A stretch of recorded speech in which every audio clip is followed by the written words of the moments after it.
Bronchiectasis, what is it? Well, it's actually more common than you actually realize. It is a small amount of patients that have it in the United States. However, because of how you can develop it, we are seeing more and more of it.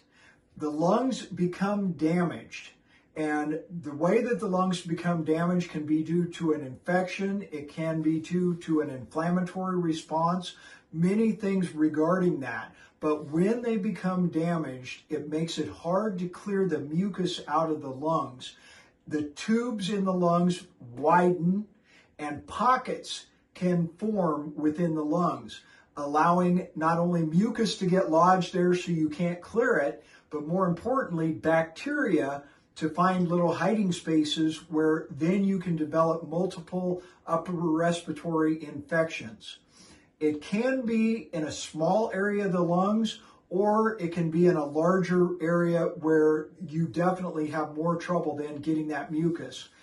If it does develop in a small area and is just confined to that small area, in rare occurrences, you can actually do surgery and have that area removed so then you don't deal with this issue. But for most people, that is not an option. What happens though when you cannot clear that mucus out? The mucus itself makes it hard to breathe.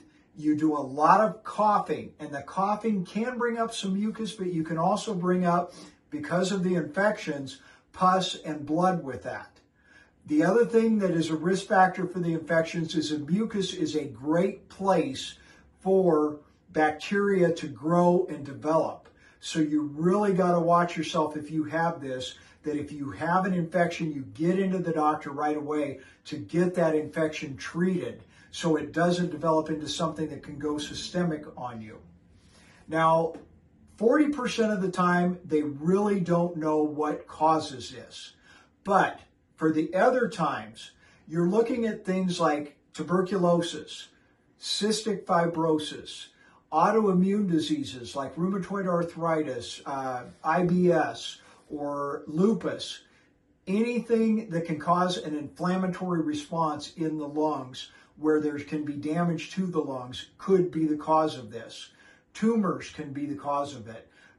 Damage, fibrosis from radiation treatment that you may have had to treat cancers can cause this.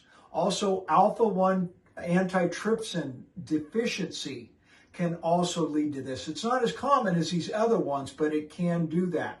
Or just a serious infection that you had when you were younger that caused damage to your lungs can also cause this. The bad news is there is no cure. However, there are treatments, and your lifespan, if you have it, can be just as long as somebody that is completely healthy with no issues whatsoever. It's how you take care of yourself.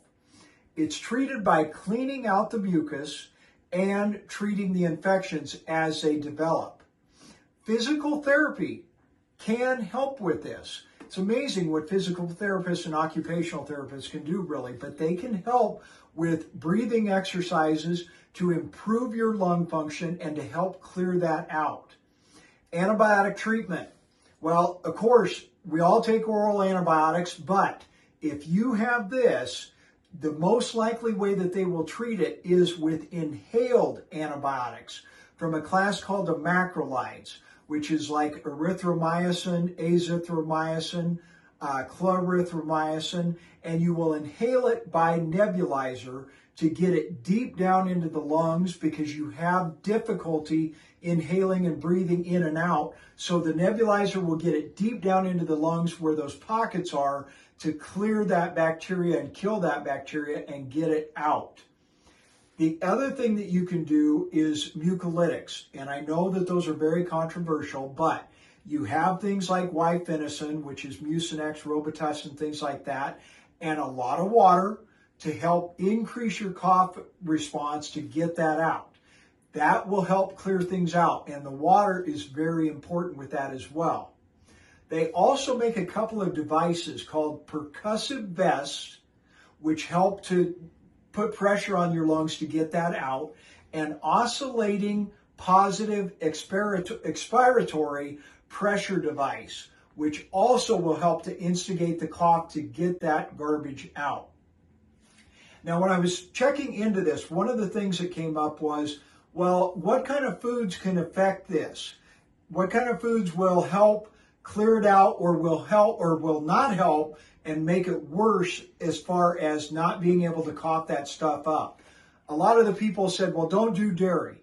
Well, what actually they found in studies is there were no foods that actually affected this in a negative or a positive way. However, a healthy diet with a lot of fruits and vegetables and a lot of hydration will always help your body to increase your immune response to any infection that you may have. So you need to remember that. As I said, the prognosis as far as your lifespan is good. But if you happen to feel like you've got any infection coming on, you're coughing up blood, you're coughing up pus, you have a fever, you need to get in to get treated with an antibiotic as soon as possible, because you don't want to run the risk of getting a serious upper respiratory infection that can go septic on you.